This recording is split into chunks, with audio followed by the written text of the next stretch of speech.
नमस्कार, न्यूज डंका में आप सभी का स्वागत है। दिल्ली के उप मुख्यमंत्री मनीष सिसोदिया की मुश्किलें बढ़ने वाली हैं। शराब घोटाले में सीबीआई के बाद अब ईडी की एंट्री हो गई है। ईडी ने दिल्ली के अलावा मुंबई, गुरुग्राम, लखनऊ, हैदराबाद, बेंगलुरु और पंजाब में लगभग 35 स्थानों पर छापे मारे। बताया जा रहा है कि ईडी की छापेमारी ऐसे लोगों के ठिकानों पर की गई है जो शराब के कारोबार से जुड़े हुए हैं, जैसे शराब वितरक, बिचौलिए, लाइसेंस होल्डर शामिल हैं। ईडी पीएमएलए के तहत मनी टेल यानी कि पैसा कहां से आया कहां गया जुड़े हुए सबूत जुटा रही है। इस मामले में अनियमितता को लेकर सीबीआई ने 17 अगस्त को एफआईआर दर्ज की थी। अब ईडी ने सीबीआई के इस एफआईआर को टेक ओवर करते हुए एक्शन शुरू किया है। सवाल यह है कि ईडी किस बिंदु पर यह कार्रवाई कर रही है, क्योंकि इससे पहले भी सीबीआई ने दिल्ली के उप मुख्यमंत्री मनीष सिसोदिया सहित कई अफसरों के खिलाफ कार्रवाई की थी और उनके आवास पर छापे मारे थे, जहां कई संदिग्ध दस्तावेज मिले थे, जिसको सीबीआई अपने साथ ले गई थी। इसके बाद सिसोदिया से पूछताछ भी की गई थी। इस केस में अभी जो जानकारी सामने आई है उसमें कहा गया है कि ईडी 2 बिंदुओं पर जांच कर रही है। पहला, जिन्होंने नियमों को ताक पर रखकर दिल्ली की पुरानी शराब नीति को बदलवाए हैं और नई शराब नीति के जरिए करोड़ों रुपये की हेराफेरी की है। मालूम हो कि सीबीआई ने छापे के दौरान कई अफसरों के घर से संदिग्ध दस्तावेज ले गई थी। कहा जा रहा है कि उस समय सीबीआई के हाथ कुछ ऐसे दस्तावेज अफसरों के घर से मिले थे जो घर पर नहीं रखे जाने चाहिए थे। वहीं दूसरा यह कि उन तमाम सेल कंपनी यानी फर्जी कंपनी की तलाश की जा रही है जिनके जरिए शराब घोटाले में कमाए गए रुपयों को इधर उधर किया गया है। हालांकि ईडी ने सीबीआई से इस केस को अपने हाथ में ले लिया है। सीबीआई ने इस मामले में जो केस दर्ज किया था उसमें मनीष सिसोदिया को मुख्य आरोपी बनाया था। अब ईडी भी इस केस में मनीष सिसोदिया को ही मुख्य आरोपी बनाया है।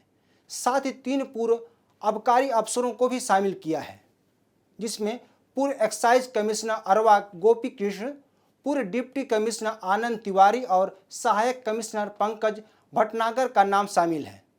जांच एजेंसी 9 लोगों का नाम एफआईआर में दर्ज किया है, जिनमें दिनेश अरोड़ा, विजय नायर, मनोज राय, समीर महेंद्रू, अमनदीप ढाल, अमित अरोड़ा, सन्नी मारवाड़, तेलंगाना निवासी अरुण पिल्लई और गुरुग्राम निवासी अरुण पांडे आदि का नाम सामने आ रहा है। बताया जा रहा है कि शराब से जुड़े तमाम बड़े कारोबारी मनीष सिसोदिया के करीबी हैं और इन पर ईडी की निगाहें जमी हुई है। इन कारोबारियों पर आरोप है कि लाइसेंसधारियों से मोटी रकम वसूल कर सरकारी कर्मचारियों तक पहुंचाए जा रहे थे। इस मामले में यह भी सामने आया है कि एक शराब कंपनी के मालिक समीर महेंद्रू ने एक अन्य आरोपी के जरिए आबकारी विभाग से जुड़े सरकारी अधिकारी के नाम पर रिश्वत ली। कहा जा रहा है कि यह रिश्वत ठेके का टेंडर देने के लिए ली गई थी। बता दें कि मंगलवार को ईडी ने समीर महेंद्रू के आवास पर भी छापेमारी की। समीर महेंद्रू पर आरोप है कि उनके खाते से 1 करोड़ रुपये ट्रांसफर किया गया है। इतना ही नहीं, इस दौरान उनके परिवार के एक सदस्य को लेकर ईडी अन्य ठिकाने पर भी गई।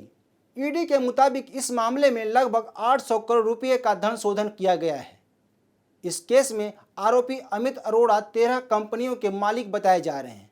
अमित अरोड़ा इससे पहले लगभग 37 कंपनियों से डायरेक्ट या इनडायरेक्ट जुड़े हुए थे। इस बीच ईडी के एक्शन पर मनीष सिसोदिया ने कहा कि पहले इन्होंने सीबीआई की छापेमारी की, उसमें कुछ नहीं मिला। अब ईडी के छापे में भी कुछ नहीं मिलेगा। पूरी कोशिश है कि जिस प्रकार देश में शिक्षा का माहौल बना है उसे रोकना है। ये रोक नहीं पाएंगे। सीबीआई यूज कर ले, ईडी यूज कर लें, लेकिन ये शिक्षा के काम को रोक नहीं पाएंगे। मेरे पास कुछ नहीं है, मैंने ईमानदारी के साथ काम किया है। उन्हें 4 स्कूलों के नक्शे और मिल जाएंगे। गौरतलब है कि पिछले दिनों सामाजिक कार्यकर्ता अन्ना हजारे ने भी केजरीवाल की नई शराब नीति की आलोचना की थी। उन्होंने केजरीवाल द्वारा लिखी गई स्वराज पुस्तक का हवाला दिया था, जिसमें शराब की दुकान के लिए एक गांव में कैसे लाइसेंस दिया जाए यह बताया गया था। इस पुस्तक में सुझाव दिया गया है कि किसी गांव में शराब की दुकानें कैसे खोली जाएं।